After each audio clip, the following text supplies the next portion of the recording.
Hello, everyone. Welcome. Tonight, we're going to talk about equity. Um, I the title of tonight's live stream is "Call it equity, and they will fall for it." The reason I kind of phrase it that way is I want people to kind of recognize right off the bat that there's something strange about equity, even though it sounds like a very nice term. I guess it kind of sounds like equality, sounds reasonable. But very few people understand really what it is. And a lot of people just kind of like go along with it when they hear the word. So it's really important for people to understand what equity is, what the word means, how it's being used to manipulate people into going along with this very destructive agenda. So I thought I'd kind of focus on equity tonight and spend some time on it. So,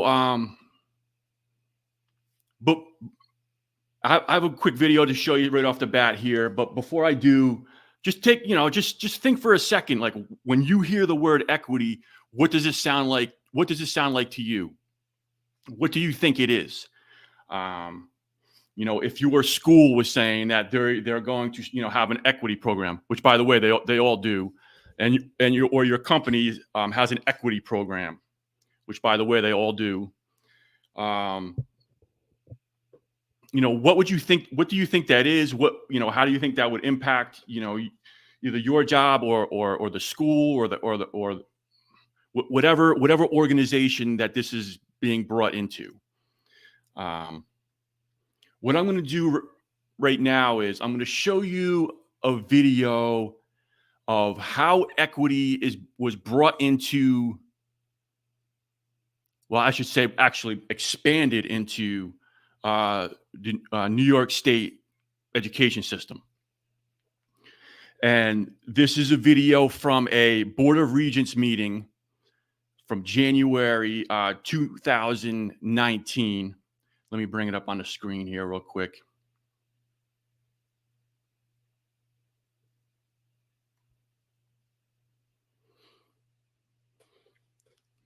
So this was a Board of Regents meeting in 2019, January of 2019. And at this meeting, they were going to be voting on bringing in a culturally responsive, sustaining education framework into the New York State school system. And at the very beginning of the meeting, they have this moment of reflection on equity. And I want you to hear how it's presented, just so you can get an understanding of what people, of how it's presented, how it's used to manipulate people into going into something. So let me just play this real quick, and we'll talk about it in a minute.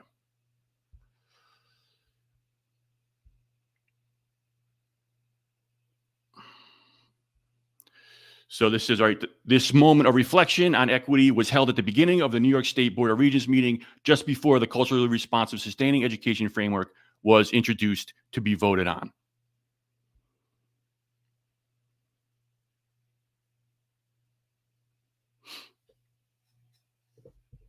Here, I think we're going to ask you for a moment of reflection. So please stand.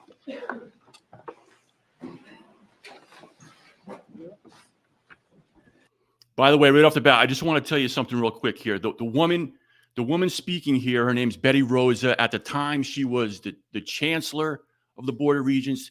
She is now the commissioner of New York State Education, New York State Education Commissioner. And she's asking everybody to please stand for this moment of reflection on equity. Oh boy. I clicked into an advertisement. Give me a second. I'll do this. Oh my gosh. Fire, bro. Put it out. All right, here we go. Only China and the United States have Stand by. It skipped. Here we go.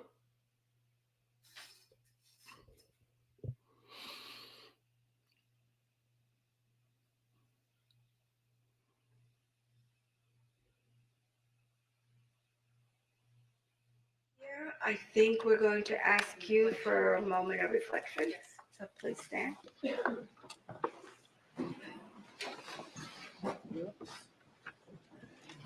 morning, everyone. New Year. So much of the work we have been doing this past year has been under the umbrella of a single word, and that word is equity. Although it has many formal definitions, simply put, equity means being fair and it means being inclusive. Here we go. Let me just Equity challenges simply put, equity means being fair and being inclusive. This is how it's being sold, right?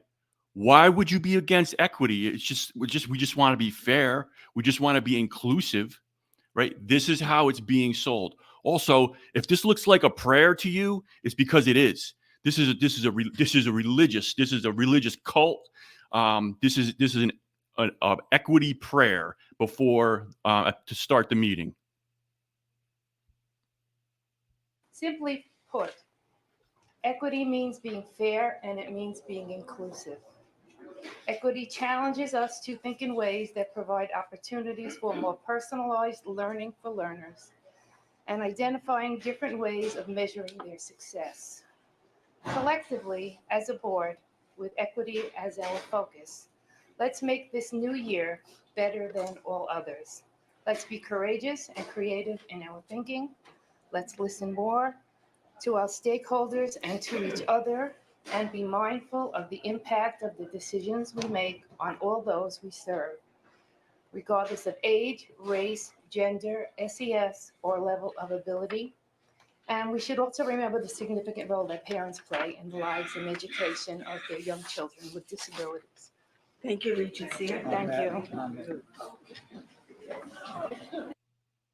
don't know if you heard a bunch of them saying amen when it was over, right? This is a religious cult. So just a couple things.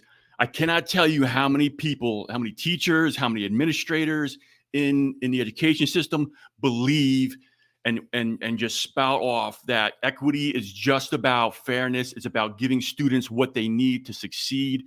This is what they believe because this is just what they're told. They don't look into it. They don't really, they do not understand it.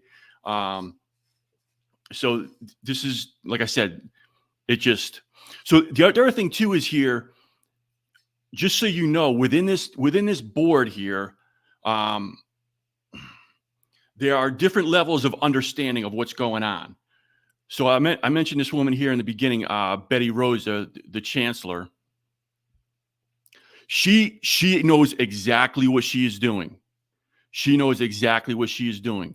And she held this prayer, equity prayer, before they voted on the culturally responsive education, because who is going to question the culturally responsive education framework after you just stood up and prayed to the God of equity, right? So she knows exactly what she's doing. She's also part of, in cahoots with the writer, the main author of the culturally responsive education in New York. His name is David Kirkland. He comes out of NYU Metro Center, NYU Steinhardt Metro Center.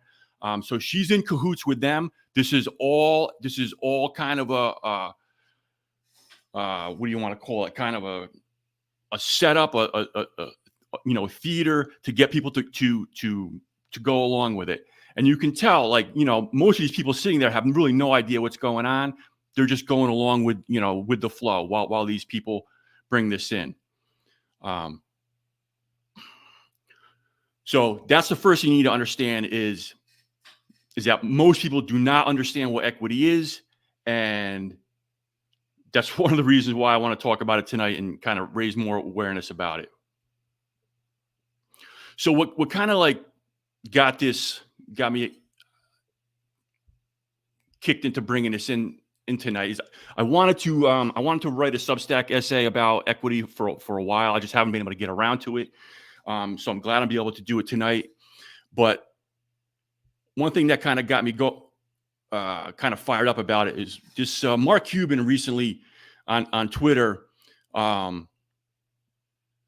started talking about equity. And this guy has no idea what equity is. has no idea. And this is, I'll read this. You can see what I'm talking about when people don't understand what equity is. So he says, this is Mark Cuban. I'm sorry, I can say with 100% confidence that anyone who believes equity is about providing equal outcomes does not understand what equity in DEI is. Equal outcomes is the disclaimer the anti-DEI movement uses to try to scapegoat DEI as unusable and unsuitable. You will not find, where am I here? You will not find that in any corporate DEI program ever. Feel free to provide a company website that says equality of outcomes to prove me wrong. It's just the usual ridiculous commentary. How would that even work? Have everyone who started the same day at comparable jobs all have the exact same career progression? I look forward to all at the company my brother's ex-girlfriend's cousin worked at so-and-so didn't get the job because they promoted all the diverse candidates, even though everyone knew he was the most qualified and the HR manager even told him so. Reports in the replies, right? So he's mocking people who are raising awareness about equity being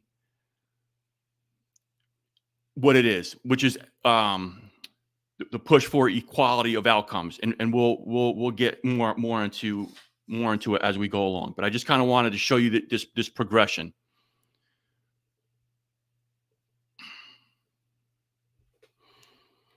Okay, so this clip is Bernie Sanders on the Bill Maher show, and equity got brought up, and just to show you an example of the confusion around equity.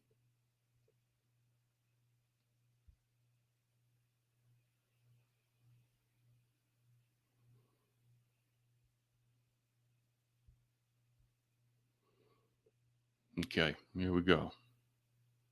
Well,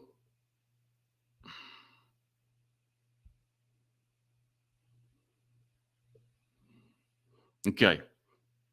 Because I was rearing up. No, don't you worry.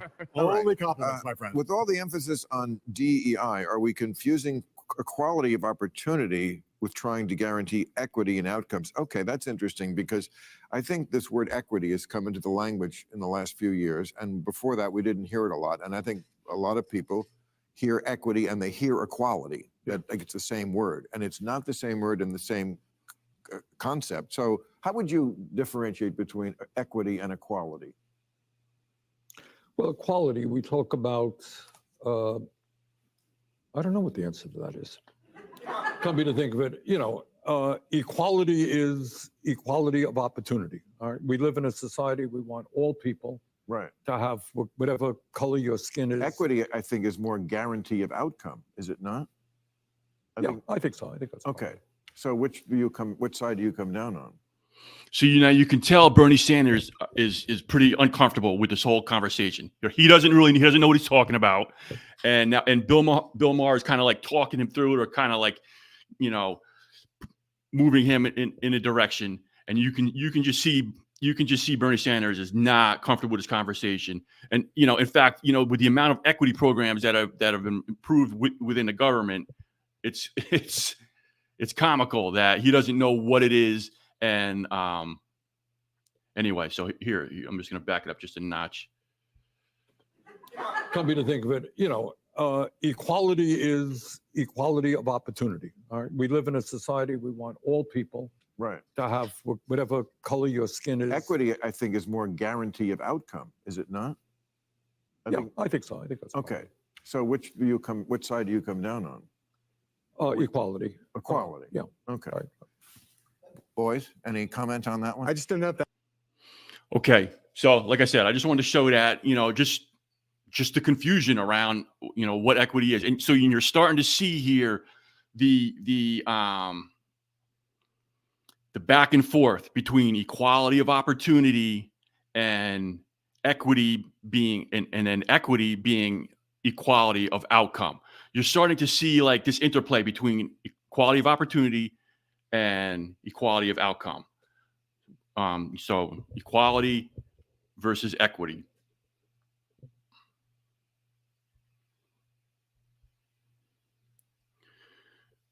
Now, This next clip here is from Vice President Kamala Harris.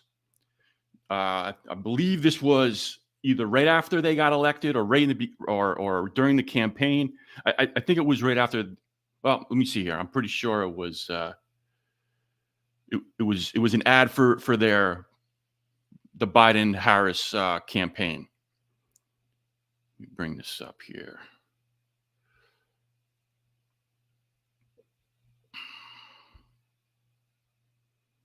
Okay.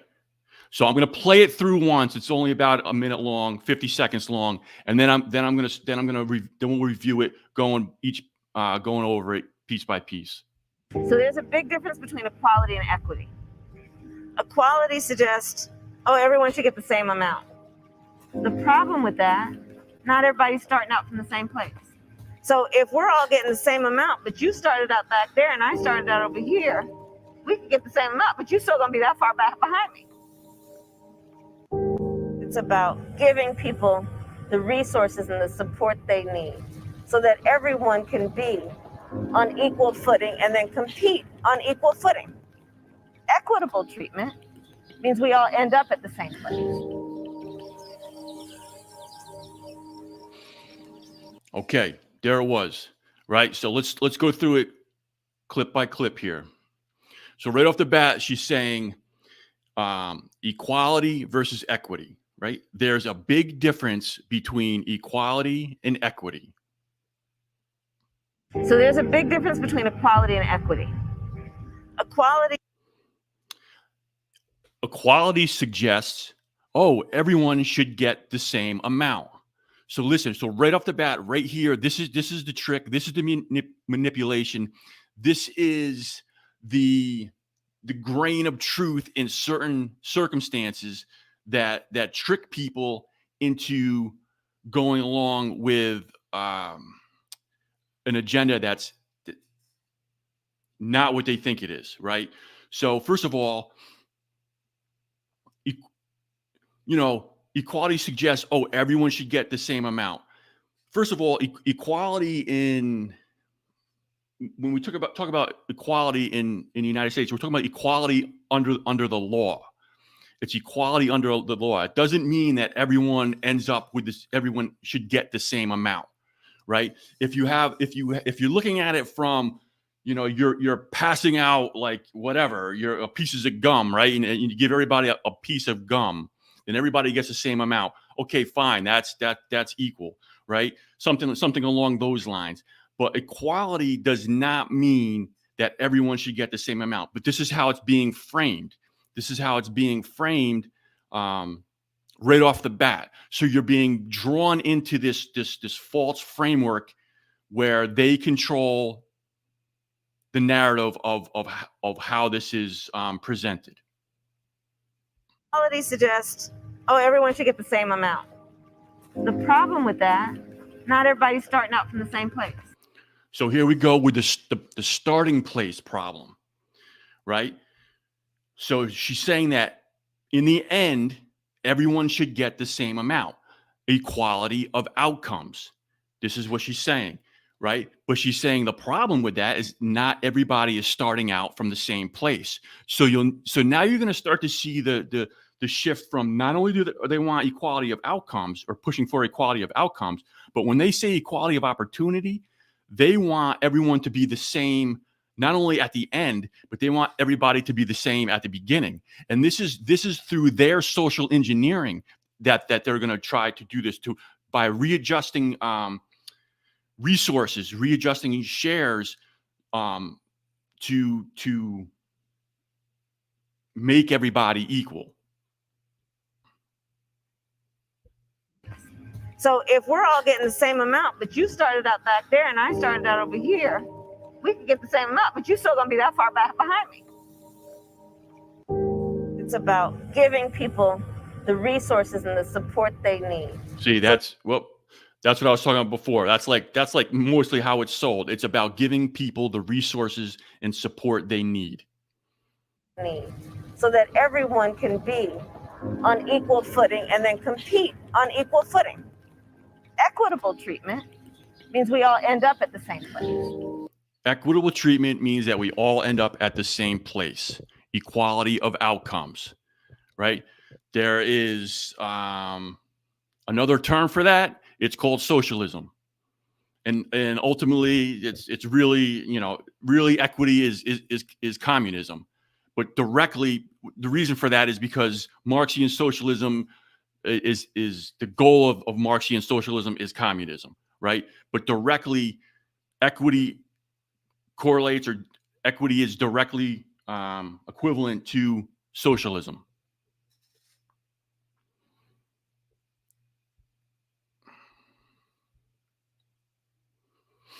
So I'm going to play another video just real quick to show you about that starting place problem again. This is also from the border regions.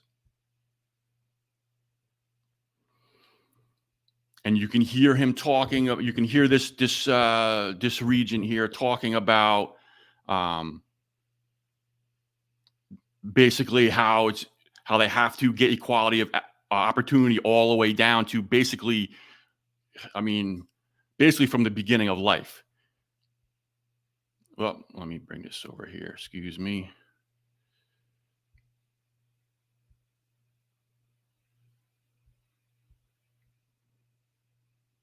Okay, here he goes.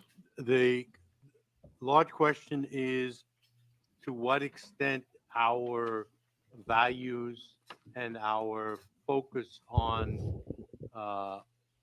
opportunity to learn and opportunity to achieve and the equality of opportunity for all subgroups. And that doesn't start in high school and end in graduation, however long it takes, or whatever kind of certificate a diploma is gotten, but from the beginning. And so I'm concerned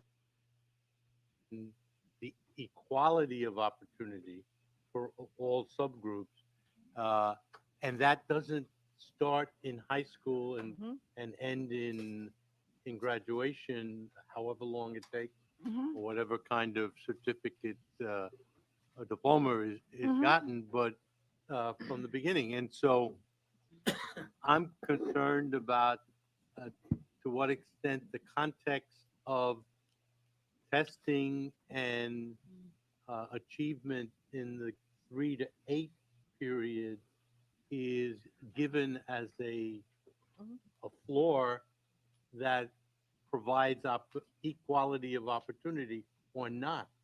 And to me, where the diploma discussion still has that underlying unanswered. So this is administrative word salad bullshit. It's very common with basically all administrators. I had to sit through this crap as a board member and as a school committee member or whatever. But this is just bear with it. You'll hear what he has to say about the question about are our children, do they come to high school with an equal opportunity to learn and to graduate, whether it's on time in 4 years or 6 years? And what are we doing in responding to this process that you presented to continue to pursue those concerns? They don't go away.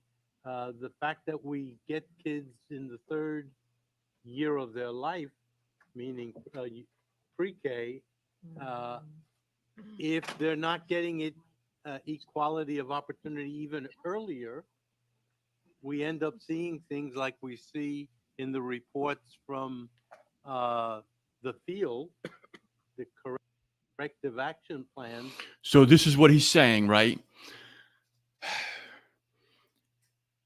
He wants to account for not only the equality of outcome at the graduation level, but he's saying, how do we achieve that when we have no control? We need control over the equality of opportunity for kids coming in at 3 years old in preschool, right? So they want to be able to control and adjust resources from the very beginning. Basically, he's saying 3 years old, but he, with his logic, he could go all the way down to them being an infant. They need to control shares and resources for everybody all along the progression.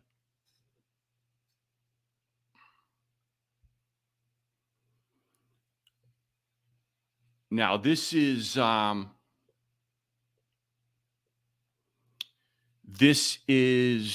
HR from the United States Navy talking about DEI in the Navy.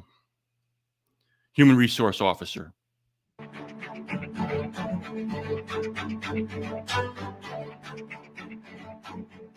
Often in my role, I'm asked, what exactly is DEI? So let's just take a few seconds just to define those very briefly. Diversity, which is the presence of difference within our workforce. Equity, when you think about equity, you also need to think about equality, because those terms are often used interchangeably. So when you think about equality, which is the end state that we want to achieve, or the equality of outcomes, think about equity as the route that we take to get there. How do we assess? So he said, when you think about equality, and he frames equality right off the bat again. He says the end state that we want to achieve, the equality, and like this is completely a completely twisted, manipulative framing of what equality is. When we talk about equality, we're talking about equality of opportunity, not equality of outcome. Not that everybody has everything exactly,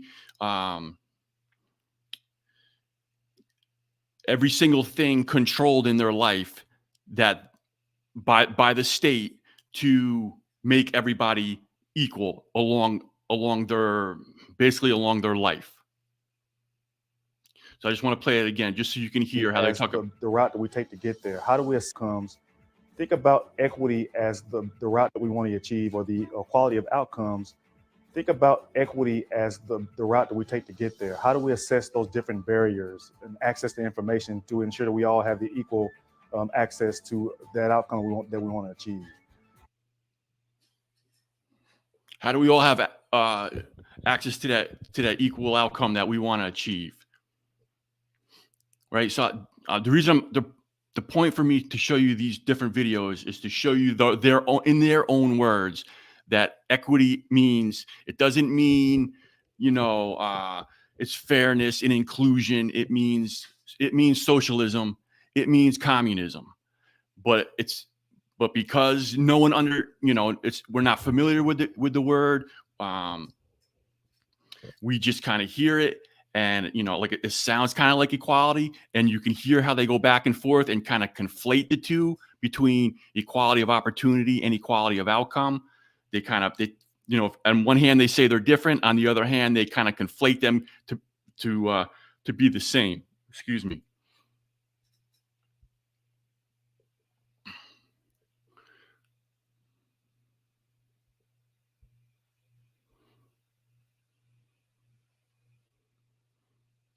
All right.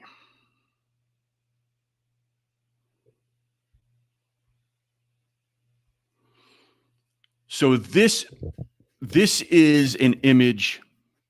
This is an image that's very popular in education. It might be very popular in the corporate world as well. I honestly don't know, but I see it all the time. I saw it all the time in education, and it's some of you might even recognize it. This is an image that they use to frame equity a certain way to get people to go along with it, right? So, but just take a second, and we're going to look at this image here, right? So we have three people on the left.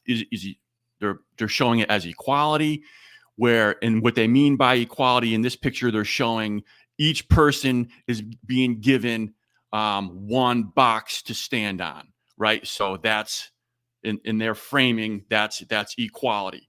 Right. But they're showing how, even though everyone has given one box to stand on, it's not fair because not everybody can see the ball game. right? So this is what they're trying to show with this picture here. Then they go to equity and they say this is more fair, right? They adjust the resources, they adjust what people get. Some people get nothing. Some people get nothing. Some people will get one box, and some people will get two boxes, so that we can achieve equal outcome, right? So this is how they frame it. And if you look at it, it looks oh yeah, that makes sense. That kind of that looks fair. But if you look at it more closely and you understand what's going on, you can see the lie, right? What is the variable? What is the variable that's being adjusted for in this picture? Just take just think about it for a second. Right? So the variable here is obviously the height of the people. Right? So we're talking about height. And fine, if we have different people with different heights and they need whatever, they need an extra box to look over the fence or whatever the scenario is, then fine, right? That makes sense. But what I try to do is I try to take this picture and turn it into kind of a bar graph to kind of explain it, so you can kind of see the lie, right? So if this is a bar graph, if the height variable is changed into other variables, right, then you can see how this is not right,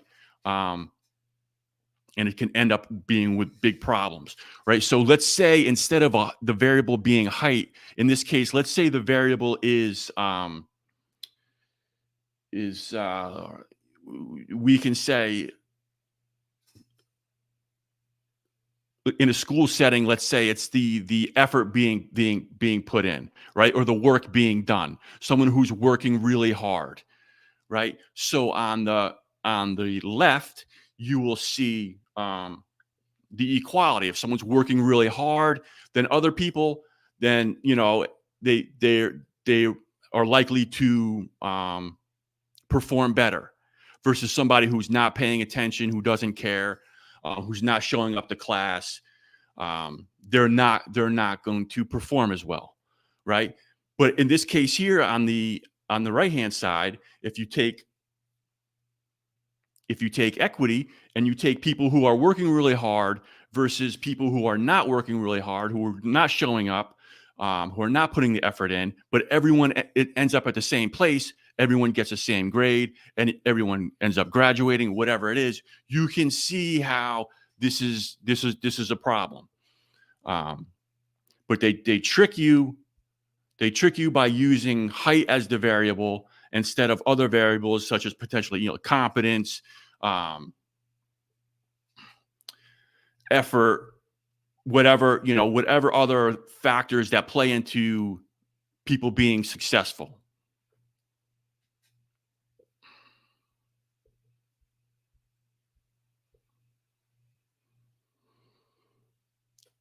So this next image here is an image from Disney, from Walt Disney World, or the Disney company.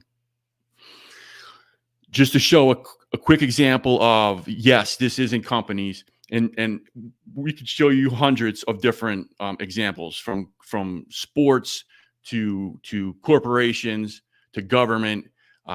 It's everywhere, right? So this is the Walt Disney Company, Reimagine Tomorrow, Where We All Belong. What can I do about racism? An anti-racism discussion guide, right? And this is kind of small and hard to see here. But what it says is equality is a noble goal. Equal treatment and access to opportunities help each of us perform our best within a shared set of parameters. But we really need to be striving for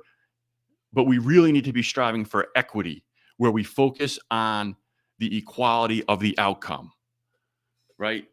So just more examples of how equity means equality of outcome, which is socialism, which is communism. Well, which wants to lead to communism?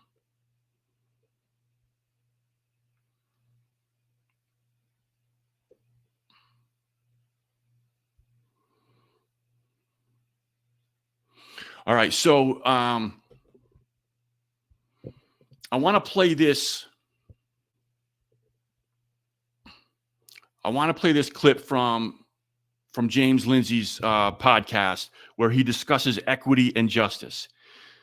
It's 10 minutes long, but he goes through them both, and ultimately, what you're going to see is that, like I just mentioned, equity is socialism, and social justice is the end goal of what equity wants to be, or what socialism wants to be, which is communism.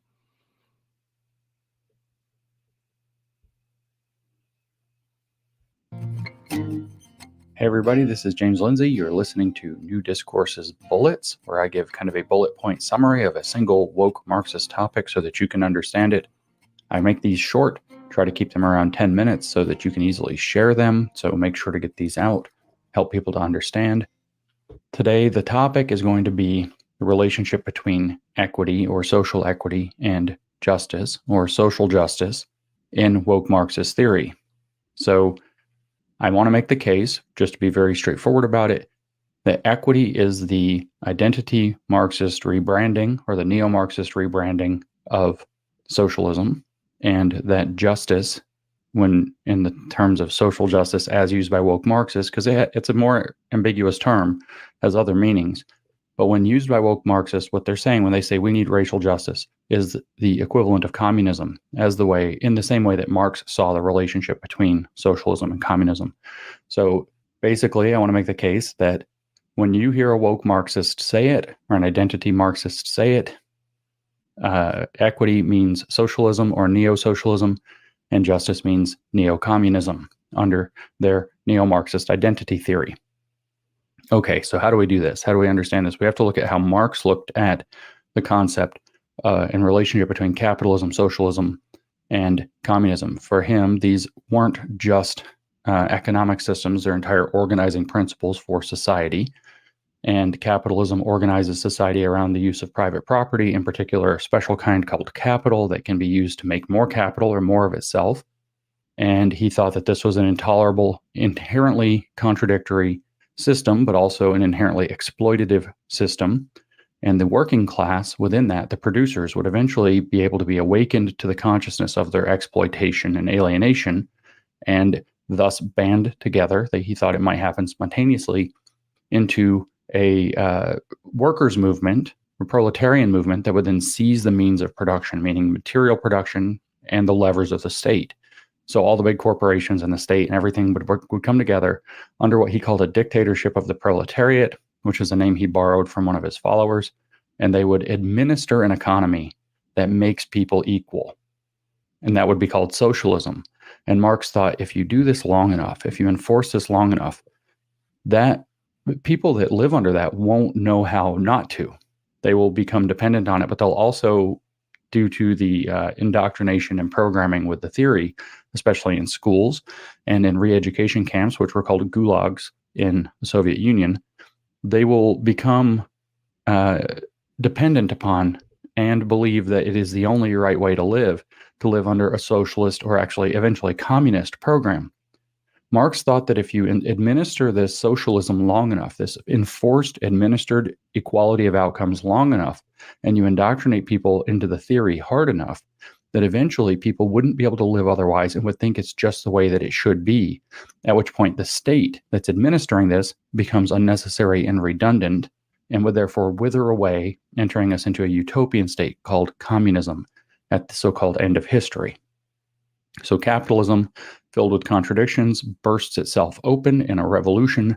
The proletariat leads that revolution, takes power, administers equal outcomes from their dictatorship position, and eventually that becomes unnecessary as people become indoctrinated and dependent upon the equal outcome redistribution system of socialism, at which point it becomes spontaneous and enters into a utopian state where there is no administrator to administer this.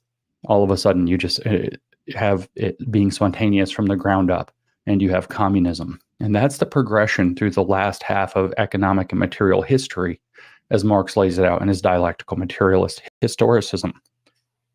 what I want to make the case is that we have the exact same relationship under neo-Marxist identity politics, or as I call it, identity Marxism or woke Marxism, with the exact same progression from a state of equality where we treat people as individuals. We give them equal rights and equal protections under the law. That doesn't mean we assume that they are identically equal automatons. It means that we give them equal protections and rights under the law, that we don't necessarily make assumptions about them based on who they happen to be, etc.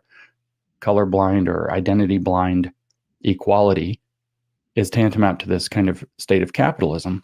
And then the identity Marxists, the woke Marxists, believe that the contradictions contained within this are going to be so great that eventually the so-called losers of this situation, the racial minorities, sexual minorities, feminists, etc., are going to cobble together in a solidarity, an intersectional solidarity movement to overthrow the existing cultural, socio-cultural, and economic system, to seize control of mostly the means of socio and cultural production. And then they're going to administer a state in which there is redistribution so that groups are made equal. They call this equity. They call the lack of this state where groups have equal outcomes inequity.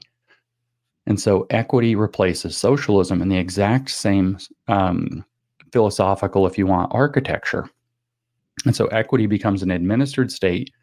Ibram Kendi, for example, explicitly calls in 2019 and elsewhere in Politico magazine for a Department of Anti-Racism. I understand that Democrats in Congress in 2022 have actually tried to create a cabinet level position that's going to treat anti-racism this way and equity this way. And so the goal is to create this administered state for Kendi that would have absolute control over all local, state, and federal policy, and private organizations, and monitor public officials for their statements of racism or inequitable outcomes, and force them with punitive measures at the level of constitutional authority to change their ways. In other words, a dictatorship of the anti-racists. We can easily use intersectionality to expand this to a dictatorship of the identity Marxists, or whoever are awakened within that, the identity conscious. And so this dictatorship will then administer equity. It will make sure, according to Kendi, that equitable outcomes happen. It will make unconstitutional, he said, inequitable outcomes beyond a certain threshold, whether that's in public or private affairs. And again, pre-clear all local, state, and federal public policies, and as well as monitoring private policies and the people, public officials that administer them, for make sure that they are not engaging in creating inequity. And so equity becomes tantamount to socialism, a administered state where outcomes are adjusted so that individuals or groups are made equal. That's by definition socialism. It's using a different Marxist theory, so it's not old school Marxist capital S socialism. It is now this kind of neo-socialism using neo-Marxist identity theory instead of old school economic Marxism. The idea is if you do this long enough, then you can get to a state where it's spontaneous, where you don't have to have an administering program or apparatus to make sure the outcomes are made equal, to monitor public officials, etc. The new morality of equity will be introjected into all systems. And then it will become spontaneous, at which point we'll finally achieve social justice, where we don't have to have somebody stand over us and redistribute for us in socio-cultural or material terms, but rather people will just do it spontaneously because they just know it's the right thing to do. And that's when we will finally have social justice or racial justice or whatever justice. And that's why justice in the language of woke Marxism means neo-communism, with a neo-Marxist identity theory pushing it. So we have the exact same idea. So equity means socialism. Justice, when they use it, that's a complicated term, means communism. So you have to have your eyes up. What that means, though, is that justice is almost virtually impossible to obtain. The criminal justice system can't produce justice. So that's not going to happen. Justice is what happens when you have an administered state of equal outcomes for long enough to where they become spontaneous. That's what justice means, and nobody knows what it looks like. So this is going to be a catastrophe. It's not a good idea. It's not going to work. And it's very important for people to know what these terms mean and to be on the lookout for them. The difference, of course, between justice and equity is that equity is pretty plainly pretty openly, nakedly, a rebranding of socialism. Justice has more meanings and is therefore more complicated and has to be disambiguated more carefully. But you should understand that relationship. The trajectory from equality to equity to justice is a recreation of Marx's trajectory from capitalism to socialism to communism. And it relies upon forcing equity until everybody feels like it is the only natural way to live, at which point it doesn't have to be administered and forced any longer, at which point we finally achieve justice. So that's the relationship between equity and justice. That's what those words mean in the social justice ideology. Thank you for listening. So James Lindsay does a great job explaining all this stuff. He's definitely as far as I'm concerned, the world's leading expert on this topic. And I like I mentioned a few videos ago, I definitely reference his work quite a bit. But so I just wanted to kind of play that so it would kind of tie it all together. And James, explains it very, very clearly. There's something he said in this podcast that the woke or the social justice warriors, they can never describe, they can never describe what social justice actually will look like when it is achieved, right? And I just want to play this quick video of James explaining that.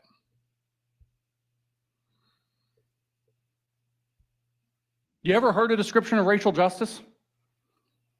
You ever heard a description of social justice? Anybody ever told you what the world's going to look like when we have that?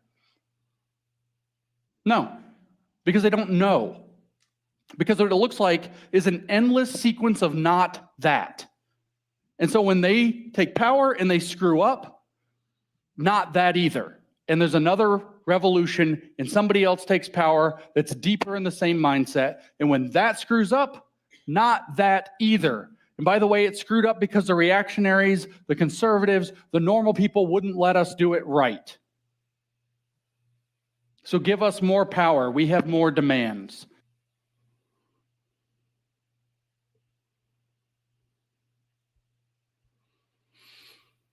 So it's basically just an endless stream of complaining about the world and saying that we need social justice, but they never describe what it will look like when they achieve that, because they can't describe it because it's not achievable. So that's the point he's trying to, that he was making there. So that's all I had to present on equity. I just wanted, I hope there was enough examples and enough information for you to understand. Oh, actually, you know what? Hang on a second. There is one more thing that I wanted to show.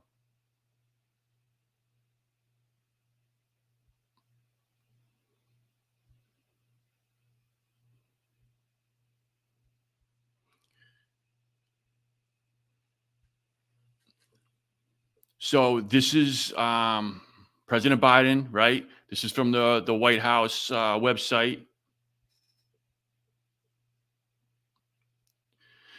Advancing equity and racial justice through the federal government, right? So I just want you to understand that equity, which is socialism, is embedded into our government, our corporations, our schools, basically everything. We have socialism embedded in throughout all of our institutions. So I'm just going to play this. This is Biden talking about his equity program. I ran for president to deliver the promise of America for all Americans. When I became president, one of the first things I did, I signed an executive order to advance equality and racial justice throughout our federal policies and all our institutions. That's because delivering the promise of America is not the work of one department. It has to be the business of the whole of the federal government. And today, I'm proud to report that more than 90 federal agencies, including every cabinet department, are releasing more than 300 concrete and intentional actions and commitments to address systematic barriers to prosperity, equality, opportunity, and dignity everywhere. You can review it all here at whitehouse.gov/equity. You'll find how agencies are taking ambitious action to protect the wages of hourly workers, eliminate the racial gap in home ownership, increase capital for small business, leverage federal contracting for minority-owned and women-owned small businesses, deliver environmental justice, reduce barriers to transportation, invest in higher education, improve maternal and child health, and so much more. The bottom line, advancing equity is not a one-year project. It's a generational commitment. These plans are an important step forward, reflecting the Biden-Harris administration's work to make the promise of America real for every American. And I mean every American. Thank you. Thank you. Thank you.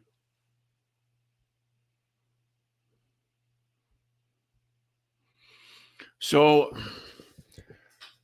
I hope after that, after what I presented there, you have a better understanding of what equity actually is and how deeply embedded it is in our country and how dangerous this is.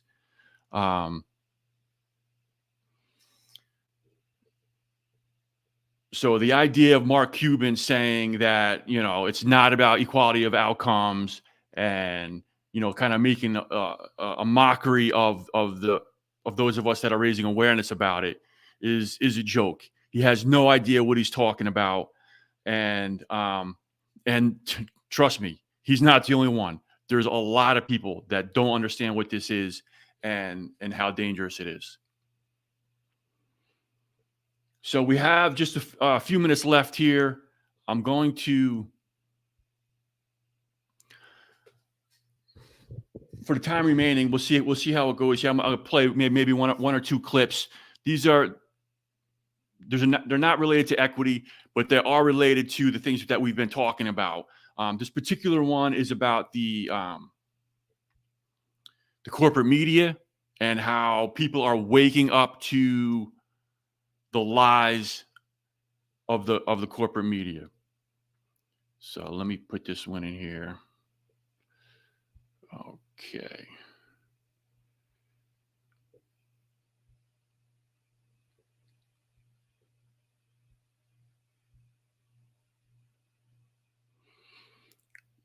This is Dr. Drew being interviewed by Dave Rubin, and talking about his process of waking up to the lies of the corporate media. How much did your political evolution shift because of the COVID craziness? Because when I had you on last time in studio, still in LA, so it's about over 2.5 years ago, you were still sort of saying some nice things about Fauci, and I know you guys have a history. I sense you've shifted a bit on that, or at least you're amenable to some other ideas. I am open to everything now. I'm open to things that I never thought I would have been open to. And I really think that the door fully came open. I've realized that everything in the news is BS. Everything. There is nothing that I can consume on any legacy media that I can trust. And that is shocking, and that's disturbing. And it makes you wonder how long it's been going on for. And I'm concerned it might have been a very long time. Yeah. Was there a straw that broke the camel's back on that specifically? Yes. I was going to tell you that my interview with my first interview with RFK Jr., he was so reasonable and so smart and so many interesting ideas and enlightened me to this cozy relationship between the regulators and the pharma companies, which I really wasn't aware of. I mean, I can't let a pharma company representative into my office to give me a pen with a drug name on it, and yet those guys are living together and cross-pollinating jobs. I mean, that's mind-boggling to me. So, and that he had a very sensible, didn't necessarily fully agree with it, but a sensible idea about vaccine research that he would like to push forward. Not that vaccines are bad. His family's all vaccinated. My family's all vaccinated. And at the end of that interview, he said something to me. I've met him now many times since then. He goes, "Oh my good, Drew, you are so courageous to talk to me." And I thought it blew me back in my chair. I thought, I need courage to have a conversation with an adult in a public setting, and he was right. This is a time where I didn't realize how much speech was being suppressed, how much was being manipulated, how much. Then what happened after that was the Twitter files, and I started seeing what's going on, and it's just been to me this is all reprehensible. And what has happened as a result, I don't think I've shifted my political views. I'm just really I never imagined I'd be in this point in my life at this. So just real quick, he mentioned he's not, he doesn't think he's shifting. He doesn't think he has shifted his political views, which, it is what it is. But this is part of the problem in terms of if people are going to continue to vote for a party that's propagandizing the American people and manipulating them, and people are waking up to that propaganda and that manipulation, at some point you can't continue to support that. But I understand that it is a process of waking up, and it's good that Dr. Drew here, is explaining that process, the process that he went through, and, potentially maybe he will, maybe his political views may or may not, may or may not change in the future, but at least he's on the process of waking up, which I think a lot of people have been, and, and that's a good thing. Age and place in my career, freedom and freedom fighting and the courage to stand up for it have been the most important thing in my life right now. And that's crazy. Yeah. That is great. I live in the United States of America and I have to worry about freedoms. I have to fight for freedom. That is an insanity. And I'm hoping it's something that will pass soon. So he ends with saying, I hope it's something that'll pass soon. It's not going to pass. This is not a fad. This is not going to pass.